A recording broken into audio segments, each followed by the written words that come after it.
Welcome to the weekend edition of IMAX, the show where I take on the world for 15 rounds of arguments, unless you knock me out first. Throughout the show, you'll notice me using my MeVR technology, which allows me to pause live TV and shut up my esteemed co-host, author, and columnist Michael Holley, and I can also use it on the man who judges it all, Bill Wolfe. Here's a taste of what you missed if you somehow didn't catch this historic week of IMAX. Disclaimer, Kellerman is cold and unfeeling. The Ravens' Jamal Lewis faces the horrifying personal challenge of a November trial on drug trafficking charges. Today, there is news that another count has been added to Lewis's case, which will be tried in mid-season. Of course, to Max Kellerman, that mainly meant a tough call at the IMAX Fantasy Football Draft at Jay-Z's 40-40 Club last night. To choose Lewis, the NFL's leading rusher, or his own personal fantasy lover, Michael Vick. And the world, Max, what a... I considered Lewis, by the way, but as I watched Gary Sheffield go deep on the plasma screen in Jay-Z's private room at the 40-40 Club in New York City, name drop it. I decided to take Vick instead. Look, Lewis rushed for over 2,000 yards last year. It's unlikely he's going to repeat that. And if Vick can stay healthy, he might be the best overall player, not only in the NFL, but in fantasy football, too. There are a couple of problems here, Max. One, I can't believe Jay-Z let you into his club. Two, did you also see Corey Koski's upper deck shot on that plasma TV? I think you did. No, I missed but look, that. Jamal Lewis is the offense of the Baltimore Ravens. If he struggles, he's still going to be there. It's not like they're going to replace him with anyone else. He doesn't have injury problems. The trial is not going to take place during the season. Michael Vick, at 24 years old, Max, we're already saying if healthy. That's a little bit of a problem. Well, you can say if healthy about anyone. It's the NFL, Michael. But you didn't say it about Jamal Lewis, did you? Yeah, let me tell you something. Jamal Lewis's trial starts in November, and though I don't sleep with a teddy bear like you, I'm not cold and unfeeling, Michael. But the fact is, if you're drafting on your fantasy team and the trial starts in November, he could miss time. Well, how about this? If you take him high in your draft, you've wasted a pick because running backs are much more important in fantasy ball than quarterbacks. And you could say Jamal Usually, Lewis, except Michael Vick's like a running back. Michael has the tipping point. It's about running backs over quarterbacks. Both guys come with some risk, but Jamal Lewis was the better pick. And you know how he got in the club last night? Told him he was on Best Damn Sports Show. Michael Vick's going to rush for over 1,000 yards. Kellerman is considering a lawsuit because he believes he, not Kellen Winslow Jr., is the chosen one. Winslow has made more noise in Browns camp than Kellerman in a human beatbox contest. He threw a punch in Cleveland's first preseason game against Tennessee. He knocked Browns DB Roosevelt Williams flat in a non-contact drill Monday, then basically called last year's Browns team losers to the media on Tuesday. And the world thinks that Kellen Winslow should have said more. Yeah, I agree. Kellen Winslow comes out of the University of Miami, Michael, one of the all-time winning programs in any sport. And he comes to the Cleveland Browns, which is a losing franchise. This guy just ain't going to tolerate a losing atmosphere, period. And Max, he really could have said more. He stopped short. He could have said that the guy who recruited him to college, Butch Davis, has done a bad job at that franchise. Max, I grew up in Cleveland, as you know. I grew up in Akron, outside of Cleveland. Look, this team is bad.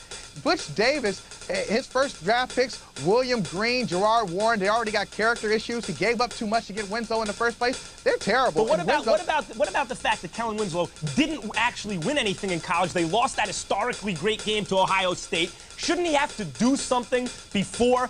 I like what he's doing, but there's an argument. Shouldn't he have to do something before he starts mouthing off as a rookie? Well, guess what? He hasn't done anything. He didn't do much in college, although he came from a good program. But what have the Browns done? And we all say it. If we say it, why can't he say it?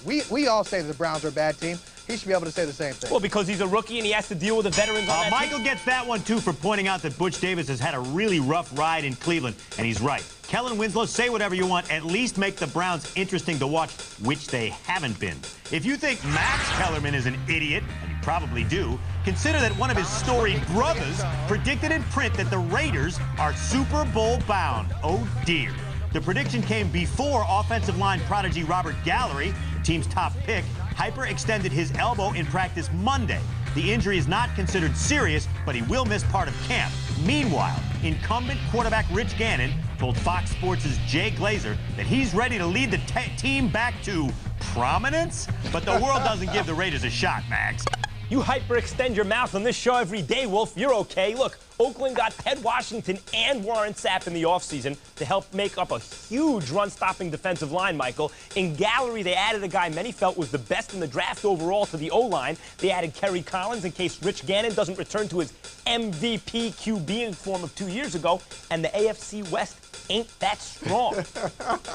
Let's see. How much time you got? I could go on and tell you why the Raiders probably won't even win 7 games. Ted Washington played half of the season last year. He played about 8 games, and he was in there. He was effective. But Ted Washington and Warren Sapp are both past their primes. They can't run the ball. Amos Zaraway, Troy Hambrick, are you kidding me?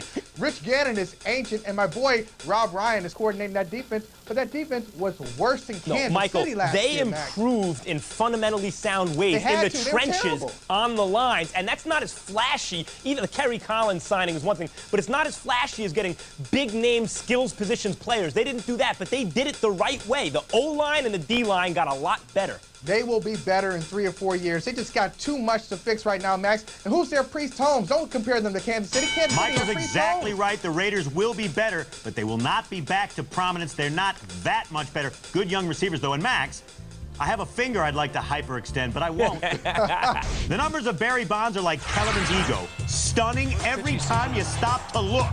Bonds hit his 34th home run in the Giants' winning half of a doubleheader split Wednesday, the 692nd of his career. For the season, his on-base percentage is .609, and he's slugging .793. That's impossible. He's walked 174 times, struck out just 24 times, and somehow the Giants lead the wild card race. But the world does not believe that this is Barry Bonds' best year, Max. This is not only Barry Bonds' best year, this is, listen very closely, Michael, I will listen. The greatest performance by an individual over the course of a single season in the history of American sports now. I can't even dignify it. I won't even go there. Let's keep it to Barry Bonds because you are so over the top. I think the 2001 and 2002 seasons were both better. Think about this, Max. Yep. Right now, what Barry Bonds is doing, this is a byproduct of 2001 when teams pitched to him and eventually gave up and said, look, we can't pitch to this guy. We're going to put him on base. That's why his on-base percentage is so high Okay, that's right an interesting argument, Michael, but here's a stat for you. He has 10 more home runs than strikeouts right now. The guy has 24 strikeouts and 174 walks. You know what's over the top? Not me. It's a 600-plus on-base percentage. This is not possible. What he's doing is not possible. We're both leaving out his defensive performances from the 1990s when he was also a Gold Glover and a great That's a pretty good point, Michael, but I'm going to give this one to Max. 609 on base, 24 strikeouts in this much of a season. I strike out 24 times in 12 minutes in every internet chat room I've ever been in. As you can see, Judge Wolf is both aesthetically displeasing and also has a slight bias against me. Why? Wolf, what's up next? Scott Rowland is having a career year, but is there another NL third baseman who means more to his team? As well as Willis McGahee has courage to spare. How well will he do in his comeback try? Max?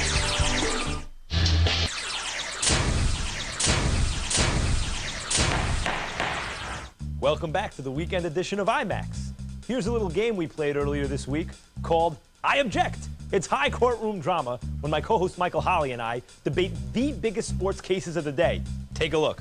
Hey, Wolf, is that the gown you wore at your beauty school graduation? Oh, same gown, same wig, same perfume, same mascara. Why mess with perfection, Max? The first defendant in IMAX court is Adrian Beltre of the LA Dodgers. The Dodgers appear to be held together with tapioca pudding and baling wire, but in fact, they boast Beltre, a legit candidate for NL MVP. Sunday, he hit his 33rd home run as LA beat the Cubs for the second time in 3 tries, and he's in the top 10 in batting average and RBIs as well. Adrian Beltre is accused today of being the third baseman most important to his team.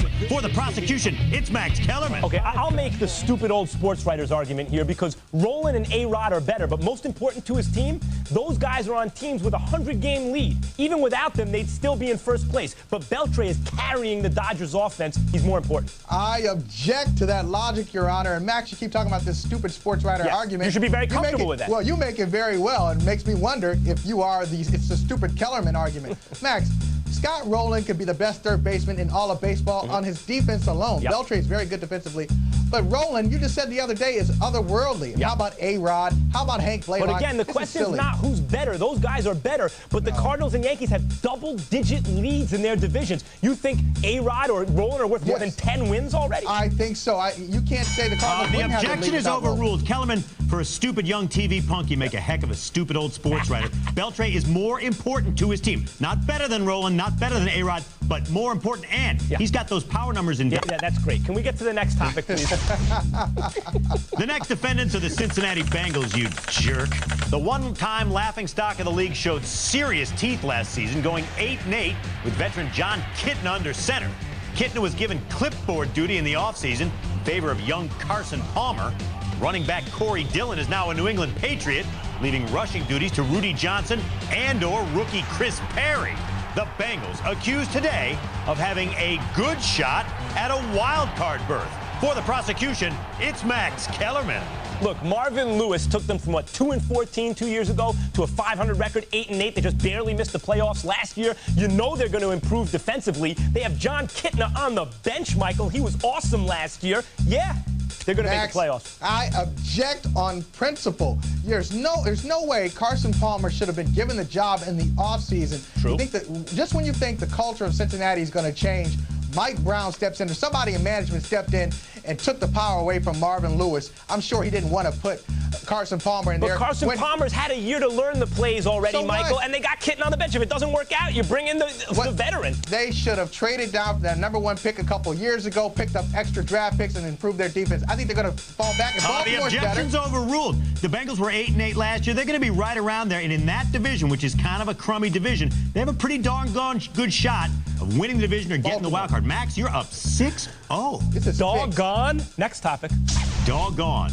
The next defendant is Bills running back Willis McGahee. On the road back from one of the goriest and most public knee injuries ever, Miami's Fiesta Bowl loss to the Ohio State University. That's right. McGahee looked tough and sturdy, and just as he had been in college Sunday night in Buffalo's preseason opener, rushing for 58 yards and a touchdown. At the very least, he'll share duty with incumbent Travis Henry, but Willis McGahee is charged today with being the best back in the AFC East. Prosecuting Max Kellerman. I think there's a really good shot that the answer is yes. I love this kid's heart. He turned down $5 million of insurance money to play in the NFL where there's nothing assured for him, Michael. Who is there right now? Ricky Williams retired. Curtis Martin's on the downside. Travis Henry isn't going to get any better. Sure, the answer is yes. I object 10 times to this overreaction. Travis Henry is the best back on the team. Willis McGahee's not going to get an opportunity because Henry's better. I'm glad you guys are getting excited about a guy scoring touchdowns against third stringers and guys who aren't going to be in the NFL. Yeah, especially How about Curtis Martin? How about... Yeah, especially since Miami running backs, Michael, never tend to do well in the NFL, right? Well, right. They don't. Come on. That objection is in fact sustained. McGahee's not even the starting back on the Buffalo Bills. Corey Dillon's going to be better. You can count on a couple guys being better, including Travis Henry, Max. Don't get cocky with your big lead, guy. It's a shutout. Yeah, Clinton Portis, terrible NFL back, Michael. I know, terrible. Time for a break. Wolf, who am I going to tangle with next? Time to ask Derek Brooks if Tampa Bay will return to greatness. Then protect yourself and await his reply, Max.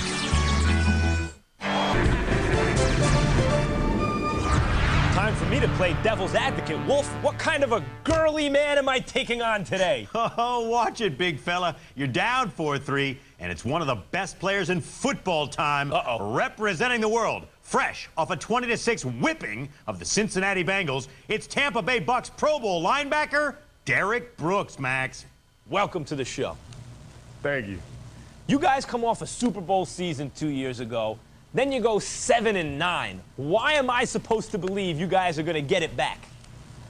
Well, you have no other choice. I think everyone believes at this time of year that they're going to win the Super Bowl, and that's what they're preparing to do.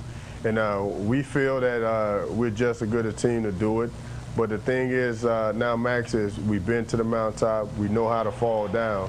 At the same time, we know how to get up. It was the same situation with the Patriots 2 years ago. They fell down to mediocrity, missed the playoffs, and then they win the Super Bowl again. But what steps do you take to regain that kind of form?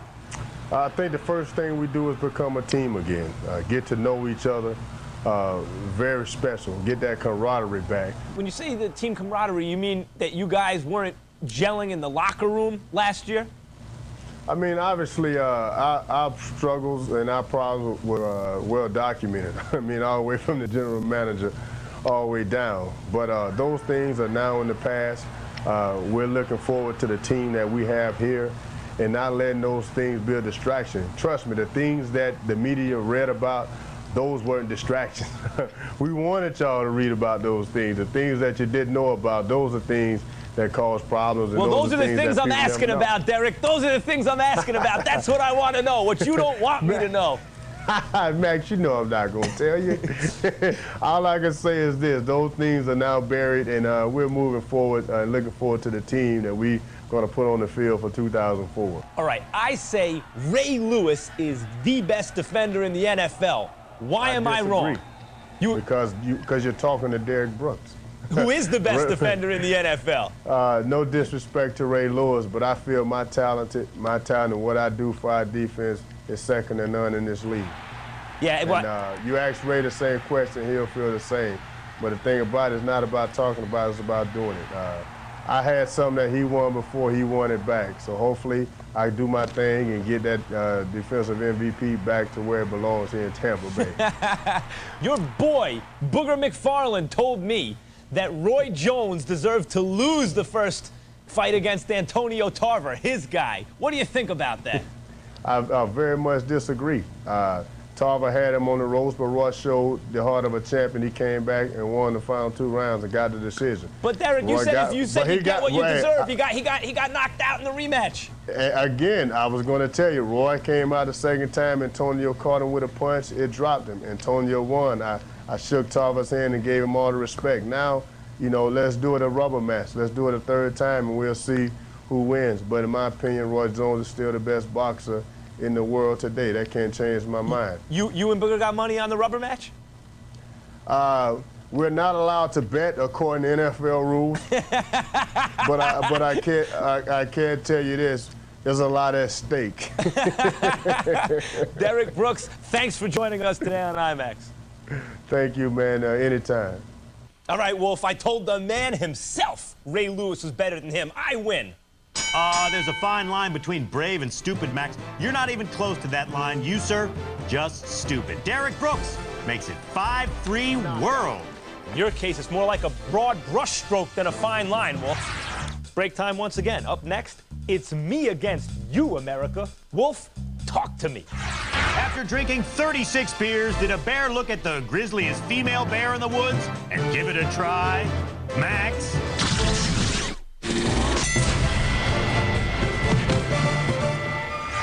Welcome back to the weekend edition of IMAX. You may have noticed I do a lot of talking on this show, but for one segment and one segment only, I'm willing to listen to you, America. Take a look.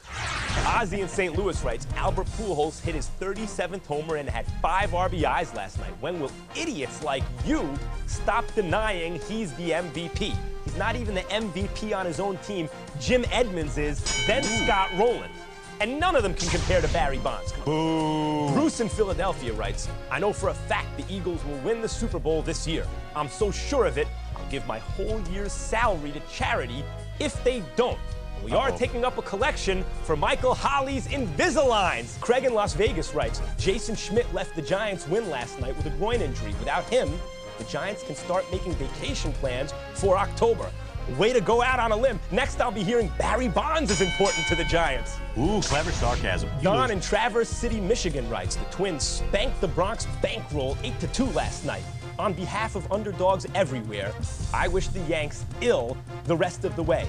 And on behalf of Yankees fans everywhere, let me just say, Dijon in Richmond, California writes, with no offensive line, Clinton Portis won't live up to expectations in D.C. He'll struggle against real defense in the NFC East. Yeah, he won't be in that Denver system anymore, so pencil him in only for what, 1,400 yards? I'd take it. Yep. Madison in Lake City, Minnesota writes, Johan Santana is better than Mark Mulder in most stats except for wins. He's definitely the Cy Young. Mulder has more wins, and that's really the most important stat since they're both on good teams. But you're right, Santana's better in every other statistical category, and I'll give it to Santana. But not definite. But my vote will go to Santana. Mike in Detroit writes, Lions stud receiver Charles Rogers is going to put up great numbers this year. He's the next Randy Moss, only faster. No, he's the next Randy Moss, only worse. Come on, Randy Moss? Keith in Darien, Connecticut writes, a bear in Washington broke into a campsite, drank 36 beers, and then passed out. Sounds a lot like Bill Wolf's social life. Wait a second. And they both wake up next to 2,000-pound females with hair on their backs. Well, wait a minute. All right, I'll give it to you. It's true, Wolf. Yeah, I'll give it to you. I've seen pictures. I don't understand. I mean, what's wrong with that? All right, Wolf, shower me with love. All right, funny is funny. You win. And Stephen in Greenville, New York writes, quote, Hey, Max, what do Michael Holley and my dog's comb have in common? First, my dog is annoyed by the sight of both. And second, they both have sharp metallic teeth. At least now Bill Wolf has something to comb his back hair with. Keep up the good work, Max. End quote. What is it? Take a free shot at Wolf Day? No, it's take a free shot at Wolf's back hair day. Well, that's the best of the week that was. I know. You don't know if you're mildly annoyed or thoroughly addicted. I say addicted. Remember to tune in to IMAX every weekday at 6 p.m. Tune in every day at 6 p.m. and late night for more of me.